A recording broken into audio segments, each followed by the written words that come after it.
Deus me deu um temperamento insuportável, uma intolerância crônica com acordos espúrios. Levantam. A senadora poderia ter recebido dinheiro do vigarista. Essas afirmações me fazem reviver tudo que eu já passei na vida, lutando contra gentinha suja como essa. Não passei minha vida enfrentando metralhadora giratória. Passei minha vida enfrentando metralhadora de verdade para lutar contra os que saqueiam os cofres públicos do dinheiro sujo que eu jamais poderia ter recebido. Segundo Deus me deu um temperamento insuportável, uma intolerância crônica com acordos espúrios, que os dois senadores de Alagoas, o senador Teotônio Vilela e o senador Renan Calheiros especialmente, conhecem muito bem. E os dois sabem que ainda está para nascer o homem, porque o que podia me calar morreu quando eu tinha 3 meses de idade, que era o meu pai. Ainda está para nascer o homem que faça efetivamente eu fazer algo que eu não queira fazer. Minha conversa hoje é com a Heloísa Helena.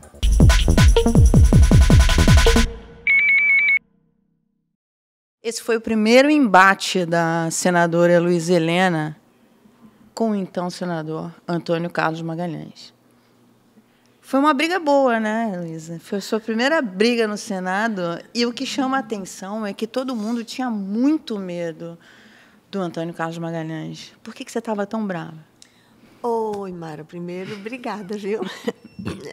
Por me dar a honra de ser ouvida. Eu sempre digo, sabe, que desde que eu dei o primeiro passo fora do quartinho de empregada, onde minha mãe e eu passávamos todos os natais e ano novo, que ela era uma costureira, e lá neste lugarzinho ela me deu belíssimas lições de honra pessoal, de solidariedade humana e de coragem, bravura, né? Que é algo também muito típico das mulheres da minha família. E de muitas amigas e mulheres que eu conheci ao longo da minha vida. Eu sempre digo, todas as vezes que alguém me diz assim, mas você é muito braba. Aí eu sempre digo, você não conheceu minha mãe, não conhece umas amigas que eu tenho, não conhece umas mulheres da minha família.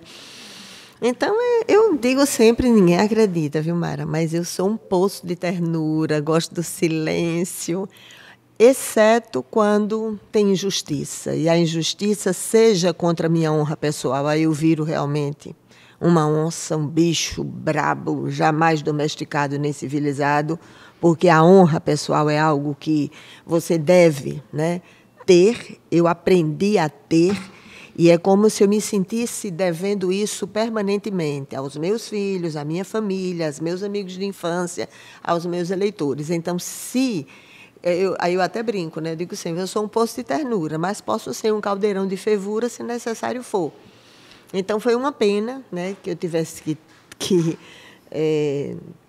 ter sido conhecida nacionalmente por esses embates duríssimos, porque eu, né, preferia ter sido conhecida por defender a educação infantil, a inclusão produtiva, a saúde com eficácia e resolutividade, a infraestrutura que melhora a vida das pessoas e dinamiza a economia, gera emprego, gera renda. Mas, Heloísa, você não acha que isso é bom? Quer dizer, você saber que tem alguém que não tem medo? Porque o que me chamou a atenção ali, quando a gente vê todo o pronunciamento, é que você estava, assim, defendendo... Porque você é uma mulher corajosa também, Mara. Sabe por quê? Porque no mundo da política, essa máquina de moer gente, sonhos e dignidades, no mundo da política, onde o machismo também serpenteado é na boca de homens e, infelizmente, de algumas mulheres também, na política, quando uma mulher tem uma posição firme, luta pelo que acredita, não se submete à vassalagem de lamber o rastro por onde passa as majestades ou o beija-mão no mundo da política, imediatamente você é duramente atacada, perseguida de forma implacável como louca, histérica, mal comida, mal amada. Entendeu? Então, é sempre... Aí é por isso que eu digo assim, mas isso é obrigação... Só na política, né? Não, nas empresas, as mulheres enfrentam muito com isso. certeza. Né? Não é à toa que se uma mulher, né, Você veja, até do ponto de vista das frias estatísticas oficiais, que escondem histórias de vidas destruídas e mostra isso. Mostra o nosso nível de escolaridade, de talento, de possibilidades, inclusive, de realizar com brilho, eficácia e resolutividade 10 tarefas ao mesmo tempo, a dupla, a tripla jornada de trabalho e tantas outras coisas mais, né? O cuidado, a preciosidade do cuidar de outras pessoas e fazer isso também sendo empreendedora, sendo líder de qualquer um outro setor. Então, fazer isso exige algo que nós mulheres temos, que é a coragem. Mesmo muitas mulheres que nem se identificam e, às vezes, nem se acham grandes, né, exímias, lutadoras e corajosas, elas o são. Elas o são até pela possibilidade de desbravar caminhos no mundo e de, né, suportar maremotos e tempestades nas suas vidas também. O que você aprendeu nessa sua experiência no Senado? Quer dizer, sobre o parlamento. Conta um pouco para a gente o que é o trabalho do parlamentar brasileiro, porque as pessoas falam muito, político é tudo bandido, é tudo ladrão, e não é. Você tem políticos brasileiros muito bons, você é um exemplo disso, enfim. Como é que é a vida, né, de um parlamentar? Tem que ter muita coragem, tem que ter muita resiliência. Como é que é o dia a dia? Bom, depende do parlamentar, né? Porque tem alguns, e infelizmente eu acho que a maioria, né, eles preferem, tem muito, entre aspas, talento para o balcão de negócios sujos. Então, vivenciam permanentemente o abismo entre o que se comprometeram no processo eleitoral e o que fazem quando chega lá. Então, como a política é um mundo muito bom para bandido, né, porque você é fiscalizado pelos eleitores apenas de 4 em 4 anos, você tem lá aquele último ano do mandato para fazer manipulação demagógica, para praticar o cinismo e a dissimulação. Então, tem determinadas questões assim, que eu também aprendi uma coisa, viu? Eu acho que a coisa que eu mais aprendi foi que o poder não muda ninguém. O poder revela quem a figura é. E eu identifico isso não apenas na minha militância, que é mais vinculada a uma concepção ideológica de esquerda. Eu vi isso também em pessoas que pensam ideologicamente um mundo diferente do meu, que nos combatemos em muitos momentos da vida do parlamento e que eram pessoas absolutamente honestas intelectualmente no que faziam, duras no combate e tinham também algo que eu acho que é muito importante, que é essa firmeza de princípios. Mudar de ideia você pode, que ninguém tem ideia fixa. Mudar de ideia pode, desde que se desculpe, que apresente o argumento. Agora, essa coisa horrorosa que é muito aceita na política, que é o mel na boca, bilis no coração, sorriso na frente, facada nas costas, eu acho um horror. Então, talvez o meu maior aprendizado tenha sido isso, né? E eu lembro com clareza que, quando eu cheguei no Senado, né, eu nunca tinha ido no Senado, você acredita? Eu era militante de movimento social de muito tempo, militante política, nunca tinha entrado lá no patrimônio arquitetônico do Senado. Aí já entrou como senadora. Pois é, entrei como senadora, fui barrada no elevador. Sério? Porque eu acho que como eu estava assim na idade mínima mesmo, né, eu acho que eu não tinha cara de senadora. Mas foi uma experiência maravilhosa também, porque o rapaz disse, não, aqui não pode, moça, é só senador. Eu digo, tá bom, tudo bem. Aí fiquei lá esperando. Aí depois foi entrando o Jefferson Pérez, que era um senador muito querido do Amazonas, e ele já sabia que eu tinha sido eleita, a gente não se conhecia ainda. Aí ele, senadora Heloísa, vamos entrar. Eu digo, vamos, tal. Aí depois o rapaz do cafezinho, aí fui lá, senadora, me desculpa, olha o rapaz ali, o assessorista está meio desesperado. Eu digo, homem, quem é que vai lembrar, né, do rosto de 81 pessoas? Imagina na Câmara, né, 513 pessoas, né? Mas aí ficou tudo bem, aí a gente sempre... Aí depois desse dia eu tratava todo mundo, e aí, excelência, está tudo bem? E aí, excelência, está tudo bem? De boa, mas eu acho que o que eu mais aprendi foi que o poder não muda as pessoas, o poder as revela. Eu já tinha vivenciado isso, porque, na verdade, eu entrei na política super por acaso, não estava nos meus planos, nem familiares, nem pessoais. Eu já era uma militante política, do movimento social, no campo e na cidade. Mas a minha meta era realmente, eu tinha 2 propostas de bolsas de estudo, eu já era professora da universidade, então eu esperava passar 5 anos fora, cumprindo uma etapa essencial da carreira acadêmica. Só que o mundo deu uma volta, né? Na época, ninguém queria ser vice-prefeita do Ronaldo Lessa, que da época era do PSB, porque era a candidatura que todo mundo dizia que ia perder. Aí eu disse, então eu vou só para ajudar, porque ninguém que tinha chance queria ir. Eu digo, então eu vou para ajudar, porque é bom a gente fazer o debate programático, o enfrentamento ao poderio econômico e político e midiático do Estado. Eu vou. Aí ganhei. A gente ganhou, né? Aí eu fui ser vice-prefeita, aprendi um bocado sobre infraestrutura urbana.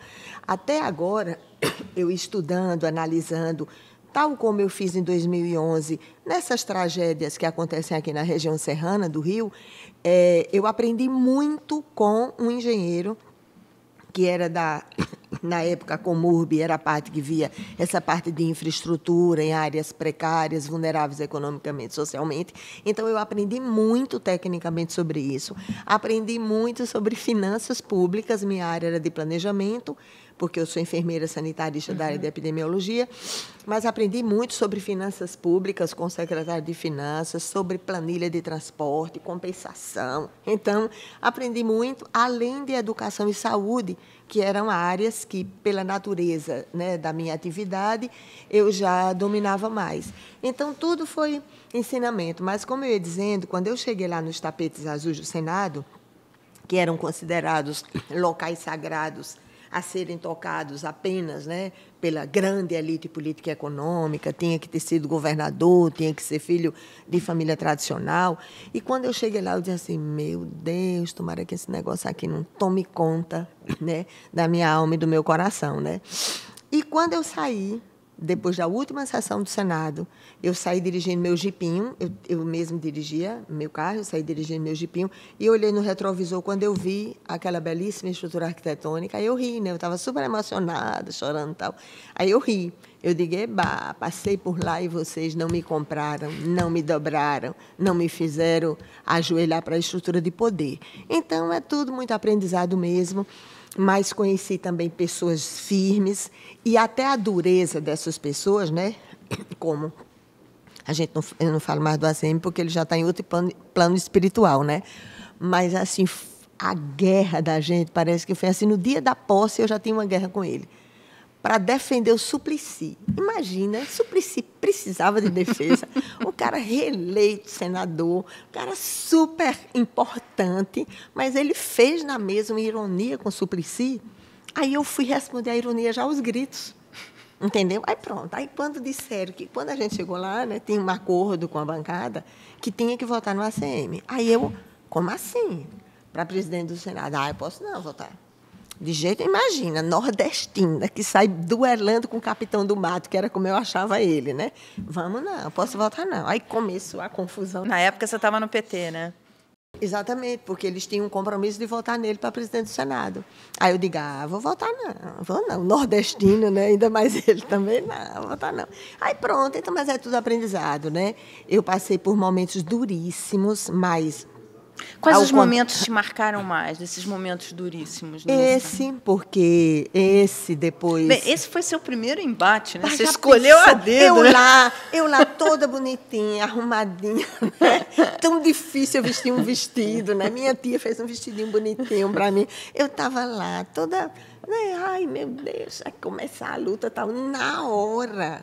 No dia da posse, cheio de convidados, eu já comecei a gritar com o homem, ele gritar comigo, pronto.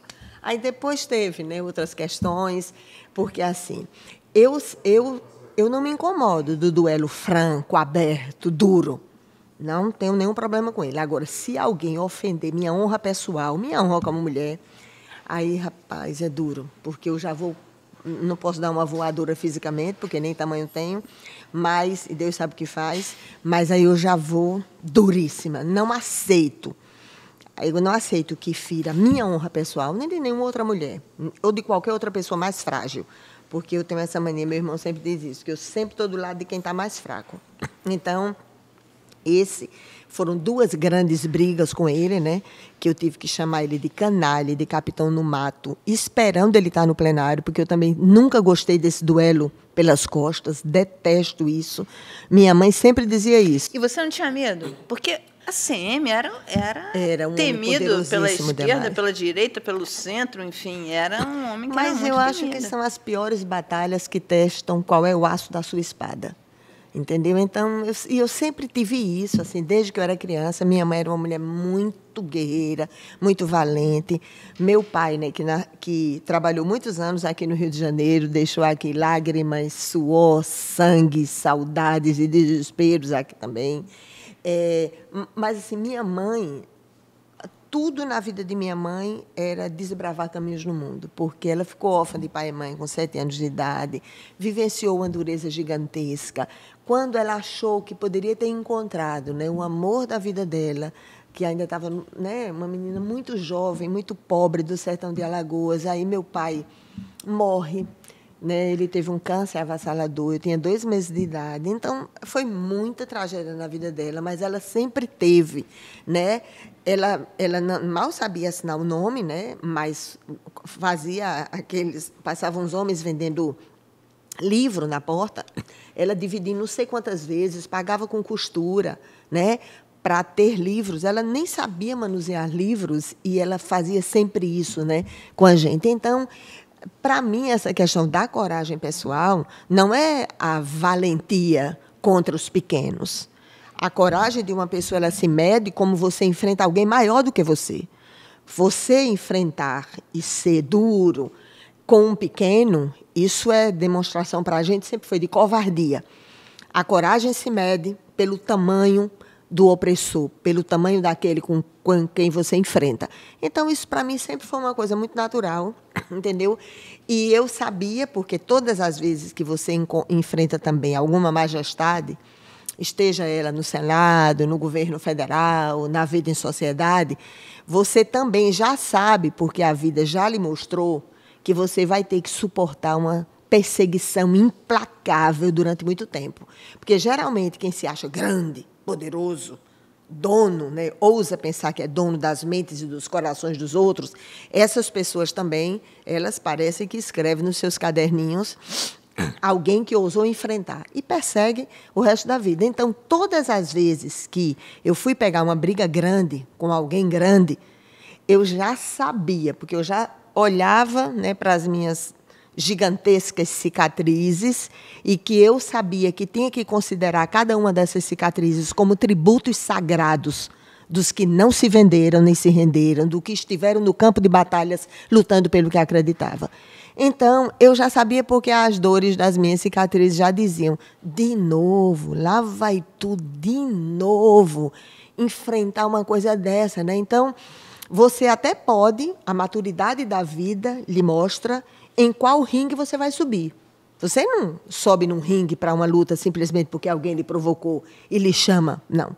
Mas você sabe exatamente quais são aqueles que você tem a obrigação de subir, pelo seu código de honra inabalável, por aqueles que acreditam em você e pelas causas que você considera justas. E agora você vai subir no ringue do Rio de Janeiro. Eu sempre tive uma delicada memória afetiva com o Rio. Tanto por causa da história do meu pai, minha mãe evitava muito, né, porque foi tão traumática, né, a vida dela, que ela evitava muito até falar do nosso pai. Fazia tudo para não falar, justamente para que eu acho que a gente não ficasse a choramingar, porque cada dia dos pais eu sempre digo assim, não te conheci, sempre te amei. Porque ela fazia o impossível para a gente não ficar rememorando, né, coisas que para ela não adiantava a gente fazer. Então, eu sempre tive uma memória afetiva pelo Rio. Primeiro, porque meu pai, né, morou aqui, o meu irmão mais velho nasceu aqui, depois acabou assassinado em Alagoas, e minha mãe sempre tinha uma delicadeza em falar sobre o Rio de Janeiro, né? E daí, pronto, depois, quando nós fizemos a base, na época que eu ajudei na fundação do PSOL, a nossa base era aqui, então eu ficava morando entre aqui e Brasília e Alagoas, e pronto, aí depois resolvi vir para o Rio de Janeiro, já pensou? Todo mundo diz assim, mas nesse momento que está todo mundo querendo sair do Rio, tu vem para cá. Aí nasci numa cidadezinha chamada Pão de Açúcar. Pão de Açúcar. Pelos mesmos motivos, tem um penhasco menor, claro, bem menor, mas tem um penhasco, né, com da mesma forma do Pão de Açúcar daqui. Aí meus amigos de infância dizem, mas tu, né, passa a infância, né, a primeira coisa que viu foi um pão de açúcar. Aí, depois de velha, vai lutar sob os olhos de outro pão de açúcar. Eu digo, pois é. Porque o eleitor do Rio de Janeiro deve votar em você? Deve não, tomara, né? Eu acho que pelas causas que eu defendo, porque eu conheço e luto, e já fui testada na política, né, entre ter cargos, prestígio, luxo, poder e dinheiro, e continuar lutando no que eu acredito. Então, pelas políticas sociais que eu defendo, pelas políticas públicas que eu defendo, pelo meu compromisso com o Rio Profundo. O Rio... a Mara estava dizendo uma coisa linda, né? No intervalo, antes da gente entrar, ela dizendo que o Rio é lindo, é belo, apesar de tudo, né? Apesar de tantos dramas pessoais e sociais, apesar de tantas vergonhas de corrupção e banditismo político, mas ele é belo. E eu acho assim, que ele tem uma coisa ainda mais bela do que a sua natureza, que é a capacidade de acolher os que vêm de fora e de adotar como filhos seus aqueles que aqui não nasceram, né? A história do Rio tem muito disso, xenofobia tem em todo canto, claro, mas eu digo assim, de acolher as pessoas, né? De dar oportunidade às pessoas que vêm de outros lugares, né? Ou nordestinos ou de outros países. Você vê aqui, se você passar ali no Saara, tem turcos, tem italianos, tem judeus, árabes, muçulmanos, todo mundo, chinês e japonês, todo mundo convivendo junto. Oi, Luísa, né? O Rio ele tem um problema sério que se agravou muito nos últimos anos com a milícia. De que forma um parlamentar pode ajudar no combate à violência e às milícias, o avanço das milícias no Rio? Eu tenho acompanhado há bastante tempo as questões da violência, porque, como eu sou da área de epidemiologia, né, e o principal problema de saúde pública dos jovens de 15 a 29 anos e agora até de 12 a 29 anos é a chamada violência letal intencional. Tem outras questões de violência, inclusive violência autoinfligida, que é o suicídio, mas tem especialmente a violência letal intencional. Então, essa realidade daqui do Rio, que ela é muito maior no Rio, lógico, do ponto de vista estatístico e pela visibilidade pública que tem. Mas em outros estados também existem dramas gigantescos relacionados a essa questão de crianças e jovens, especialmente os mais vulneráveis economicamente, socialmente, e que geralmente moram em lugares extremamente vulneráveis ambientalmente também. Se você não tem a capacidade de disputar cada metro quadrado da vida desta pessoa, do corpo, da alma, da mente e do coração de uma criança e de um jovem, para ele ser mão de obra escrava do crime organizado, com todos os matizes com os quais ele se apresenta, é muito difícil. Famílias maravilhosas, amorosas, bem estruturadas, perdem os seus filhos em determinadas circunstâncias. Imagina quem nada tem. Então, eu entendo assim que a força de uma estrutura poderosa que domina territórios, né? E que muitas vezes o território de uma cidade, e tenha certeza que não é só aqui.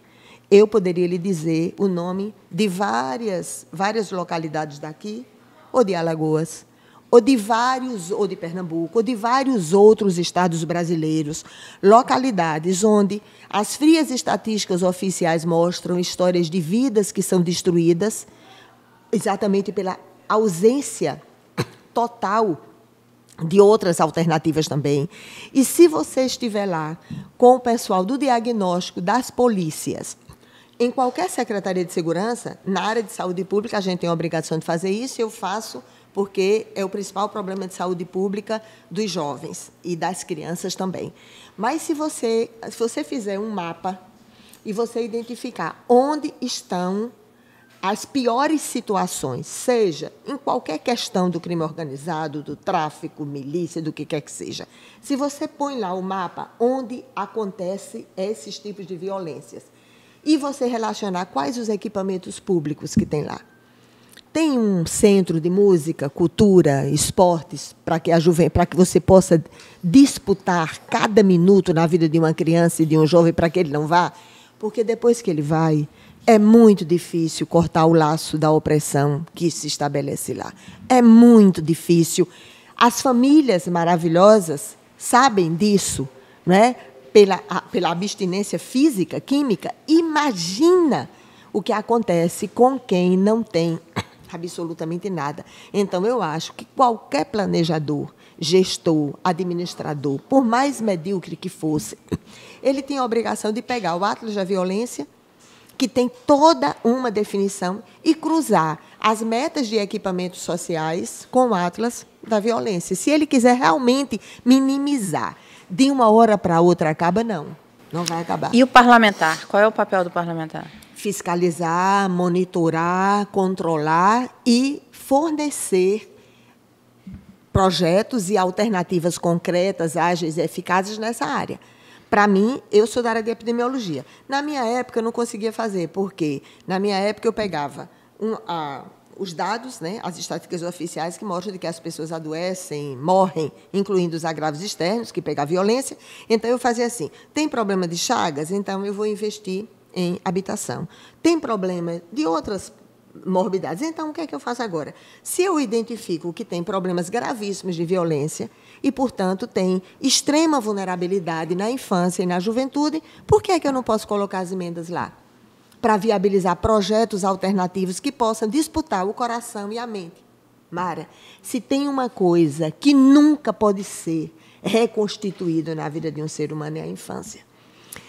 Qualquer outro drama que tivermos na vida, a gente supera em algum momento. Mas a infância, depois que você arranca o coração de uma criança e põe lá um bárbaro, não tem mais como você recuperar. Desde a alimentação, né? Tudo. Então, por que é que você não tem essas metas claras? Por que é que você não diz, tá, tudo bem, eu não posso garantir 100% de creche, de berçário, educação infantil. Tá, você pode garantir quanto? Pode ser 10% no primeiro ano? No segundo ano você põe 20%, no terceiro 30%. Vamos salvar uma geração. Se tem uma coisa assim que a gente discutia muito, eu já tive a honra de fazê-lo com Brizola, né? E até com Cristóvão e com outras pessoas da educação, vamos fazer um desafio nacional, 10 anos de dignidade na infância. Mesmo que ele volte para o mesmo lixo, para o mesmo lugar imprestável para alguém viver, mesmo que ele volte para a miséria humana, que é totalmente diferente de pobreza. Pobreza eu vivi na infância. É extrema. É totalmente diferente da miséria humana. Totalmente diferente. Então, vamos fazer isso, vamos fazer 4 anos de dignidade para a infância e para a juventude e ter um compromisso para mais 4. Porque essas metas, o que é que eu estou dizendo? Quando eu falo isso, não é sonho, romantismo, é loucubração. Não, eu não estou sonhando em visitar outra galáxia, de construir uma nave para ir para Mercúrio, para Plutão. Não tem nada disso. É dizer aquilo que já foi centenas de vezes apresentados e que basta os gestores tirarem das suas gavetinhas o que está lá no plano plurianual, na lei de diretriz orçamentária, nos orçamentos, em todos os mapas que mostram do que é que as pessoas precisam viver. Então, com metas claras, isso pode ser feito. Pode ser feito por uma pessoa sozinha, não pode. Mas uma pessoa sozinha pode impedir e minimizar que mais crianças estejam como mãos de obra escrava para qualquer forma de violência e de criminalidade que não dê a ela o direito de escolher o seu futuro, de ser condenada a esse tipo de prática. Então, eu acredito que é possível, sim. Vai mudar tudo de uma hora para outra? Não. Só um demagogo, quanto mais, iria dizer uma coisa dessa. Mas por que não pode ter? Se até os planos de educação, planos de saúde, planos de assistência social, planos da juventude, planos para a infância, tudo lá está escrito com metas claras e objetivas. Por que diabos não se cumprem essas metas? Por que é que não se define? Tá, a infância é fundamental. Não é o único momento que não pode ser restituído? É. Então, por que é que não é prioridade absoluta? Porque na lei já está com prioridade absoluta, no ECA já está com prioridade absoluta. Não tem um político, seja digno ou vagabundo, que vá para um palanque e não fale de criança, de jovem, de educação e de saúde. Então, por que diabos o gestor não pensa isso? E os legislativos não pensam isso também. Quer dizer, então, a sua meta no combate à violência e milícias é tirar as crianças... Disputar cada metro quadrado o coração das crianças. E eu acredito que é possível fazer isso. Entendeu? Eu acredito que é possível. Certamente, se fosse eu sozinha, seriam poucas, né? Mas eu sou da área da saúde, eu digo, na área da saúde, eu dizia todos os dias aos meus alunos, uma única morte por causa evitável devia causar assombro à humanidade. Então, uma única vida que você pode salvar, você já considera aquilo uma super revolução na vida daquela criança. Então, por que é que não pode ser feito? Porque as pessoas estão acostumadas a deixar para lá, né? E a gente tem visto, inclusive, muitas crianças morrerem por violência, né? Tiro, bala perdida. Pois é, exatamente isso. E o que é muitas vezes que você vê é pobre matando pobre. Porque, na verdade, é isso. Porque são os pobres que se enfrentam, não é verdade? São os pobres que estão no aparato policial, sem fiscalização, monitoramento e controle. Os policiais não são filhos dos banqueiros, da elite política e econômica, são filhos do povo, entendeu? Então, a maior letalidade policial, onde eles mais matam e onde eles mais morrem. A maior mortalidade também. Então, para o sistema, o que é que acontece? Não mexe em nada, né? Deixa eles se matarem. Deixa eles se matarem lá, né? Então, pronto. Então, é uma coisa triste demais. E o pior, eu digo para você, mas assim, a minha área é de planejamento de serviços públicos, né? Então, eu lido muito com os dados, no caso, na área da saúde e epidemiologia. Então, eu não estou falando uma coisa, né? Não é romantismo. Romantismo, eu acho que as pessoas têm que ter na sua vida pessoal. Não se trata de romantismo, de sonhos distantes. Trata disso. Isso são possibilidades objetivas. Já existem alternativas concretas, ágeis e eficazes, que medem riscos e que reduzem riscos. Então, se os gestores tirassem das suas gavetas os milhares de projetos que já têm, que já foram operacionalizados em pequena escala e que já mostraram que são eficazes em relação a isso, vai se perder? Vai. Se perdem em famílias amorosas, imagina como é que não vão se perder numa vida duríssima como essa vida. A questão é você reduzir o risco e possibilitar escolhas. Porque no mundo, quando você não tem nada, você ser respeitado pela arma que porta e você ser respeitado pelo medo que impõe é sempre mais fácil do que você enfrentar a vida como ela é. Então, o que a gente tem que fazer é mudar a roda, para que a roda vá para outro lugar. Não precisa inventar a roda, mas precisa criar novos caminhos para onde é que essas crianças vão. E eu, sinceramente, acredito que é possível fazer. Heloísa, a gente está caminhando para o fim da nossa conversa. Eu queria te fazer mais duas perguntas. A primeira é sobre rachadinha. Quando começou a cobertura e as notícias sobre os esquemas de rachadinha, muita gente falou, isso é muito normal nas assembleias, no Congresso, enfim. E há muitas críticas ao tamanho da estrutura do Congresso, enfim, de gasto, quando você compara com outras democracias, enfim, o custo é muito alto no Brasil. E eu tenho um pavor quando as pessoas dizem bem assim, mas você tem que pagar bem, que é para a pessoa não roubar. Tenha vergonha, porque se fosse dizer uma coisa dessa, você está dizendo que todas as pessoas que ganham um salário mínimo ou que estão na informalidade e que não ganham nada vão ter que fazer isso, né, para poder serem dignas. Não tem nada a ver uma coisa com a outra. Na sua experiência no parlamento, você viu rachadinha? Não, eu não vi, porque também muitas coisas da bandidagem ninguém iria me contar, né? Porque sabe que não ia contar com minha cumplicidade. Então, tem muita gente que até diz assim, o que é que você sabe sobre fulano, sobre ciclano? Eu digo, meu amor, se eu soubesse, eu já tinha usado o microfone como era minha obrigação fazê-lo. Então, o que eu sabia, eu usava o microfone, entendeu? Então, não tenho nada, eu não participei do submundo para saber desse circuito, entendeu? Mas, se eu soubesse, eu teria feito lá também, independente de qual partido fosse também. Feito lá a denúncia. Sim, exatamente isso, porque era a minha obrigação. Né? Isso aí não tenho nenhuma dúvida, absolutamente nenhuma dúvida disso.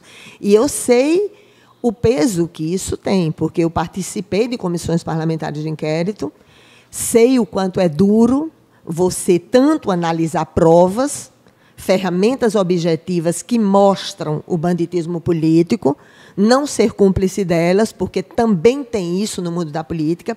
Se for da panela se for dos apaniguados, do clubinho, da panelinha, não denuncia, e se for da panelinha do adversário, faz a denúncia com toda a ferocidade. Então, eu não gosto disso, e é até uma das coisas importantes que você fez, a primeira pergunta que eu aprendi isso, a não me vender, não me render. E eu me perguntava isso todo dia. Olha, todas as brigas, o mandato do Senado tem essas coisas, né? Porque 8 anos, né? Então, eu tive a oportunidade de ser oposição num governo e depois, quando assumi o governo, que eu dediquei os melhores anos da minha juventude para ajudar a construir, eu fui governo testada. Petista. Exatamente. Por quê?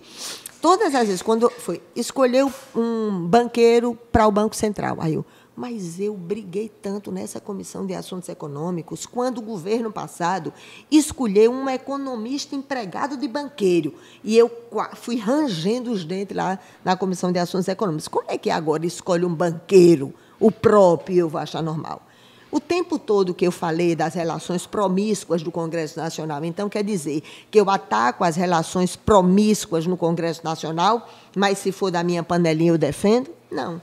Então, isso também foi muito bom para mim, porque eu fui testada na política. Por isso que eu disse a você que o poder não muda as pessoas, o poder revela quem elas são.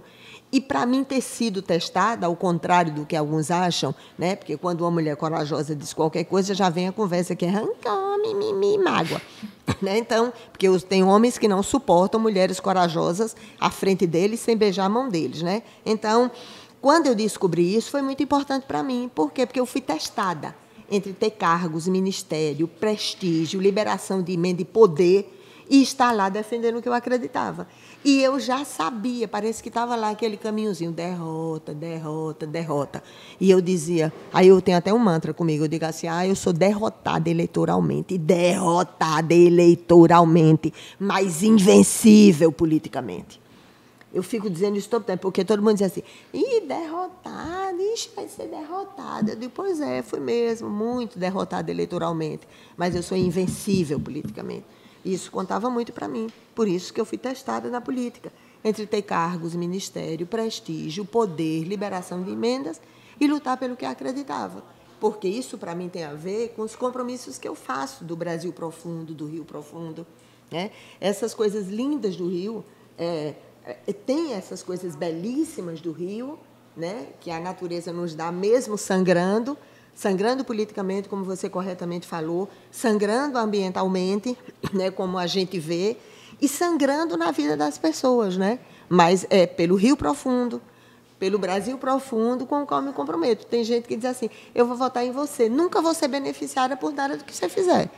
Nenhuma das suas lutas vai me beneficiar. Outros até dizem assim, eu discordo de tudo que você diz, mas eu quero que você esteja lá, tendo a oportunidade de dizer que aí é a democracia mesmo, né? Porque tem muita gente que fala em democracia, mas que é uma ditadura para chamar de sua, né? Em vários perfis, né? Ideológicos também tem isso.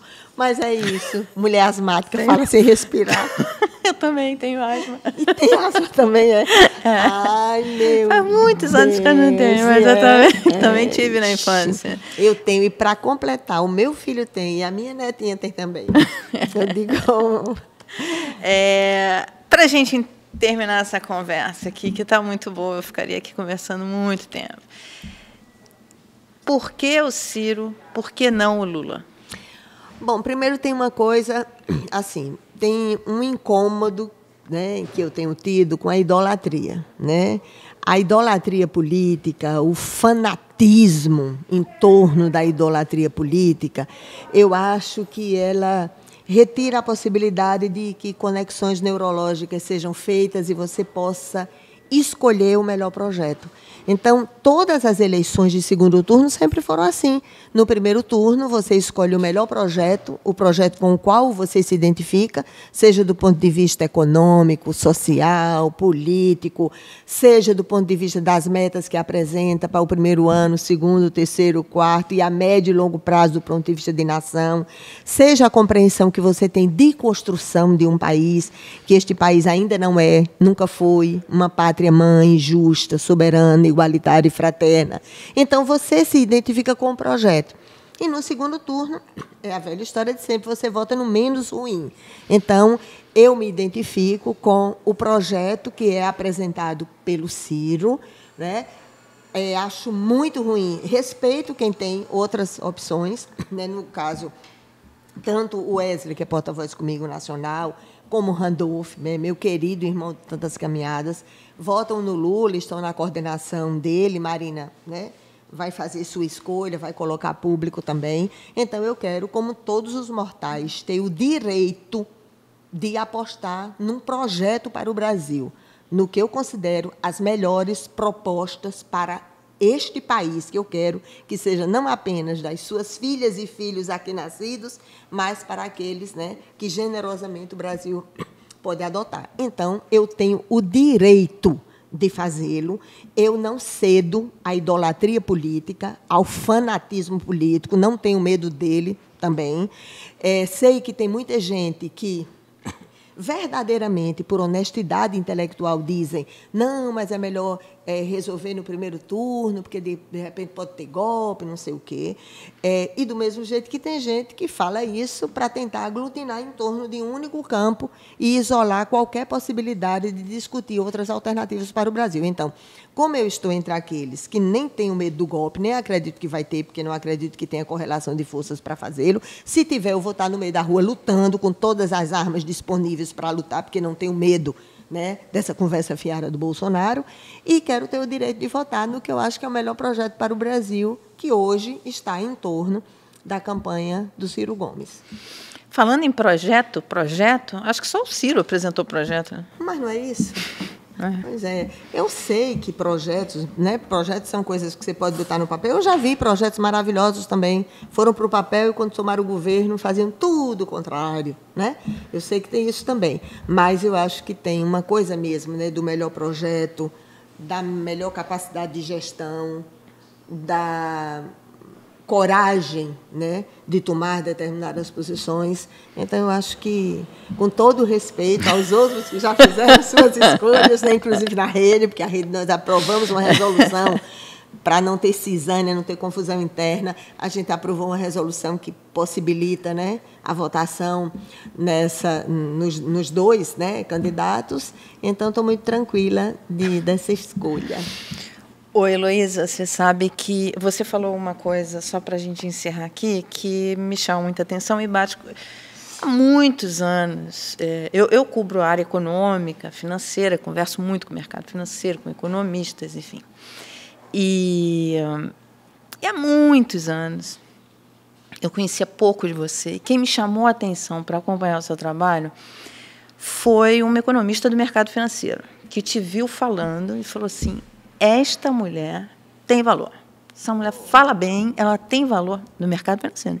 Ela tem valor. E você falou aqui uma coisa que eu achei interessante, que você falou assim, olha, que as pessoas acabam falando, é radical, isso. Você não tem nada de radical, você está no combate, né? Enfim, no embate, mas você falou aqui ainda há pouco que não tem problema de ouvir posições contrárias ideologicamente.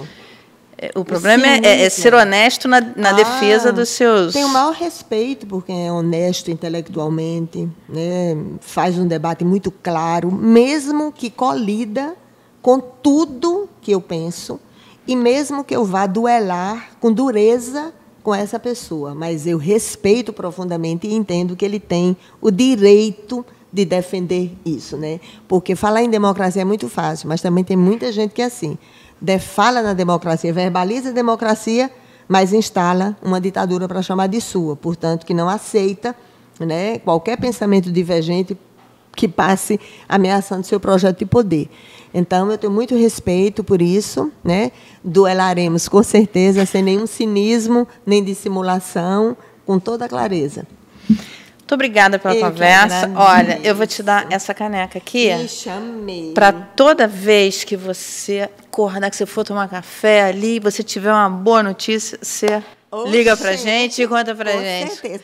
Olha, eu tenho uma afilhada, que é minha filha, depois que minha comadre foi para o céu, eu deixo ela comigo, né, a Belinha. Aí, todo aniversário, ela me dá caneca. Ah, é? Eu também sou apaixonada por caneca. Aí o marido dela disse, de novo. Aí ela disse, você não conhece minha mãe. Minha mãe vai fazer a maior solenidade inaugurando uma caneca. Fica lá com um livro e uma caneca, inaugurando a maior solenidade. Pessoal, eu amei. Você vai lembrar da gente quando você tiver umas notícias para mandar para gente. Sim, muito obrigada, que você venha sempre no canal. Muito obrigada. Sucesso aí na sua empreitada. Obrigada, meu bem. E acho que o Rio precisa de políticos comprometidos, né? Tomara que dê certo. Muito obrigada, viu? Eu que agradeço. A você e aos que nos dão a honra, né, de sermos ouvidas. Conversa tá boa, né? Mas vai ter que terminar. Mas olha só, manda aqui seus comentários, porque a Luísa Helena vai voltar aqui. A gente vai continuar com mais conversa, porque essa mulher tem muita história. Compartilha, manda para os amigos, clica aqui no sininho, manda pelo WhatsApp para os amigos, porque a gente tem que conhecer mais sobre os políticos brasileiros.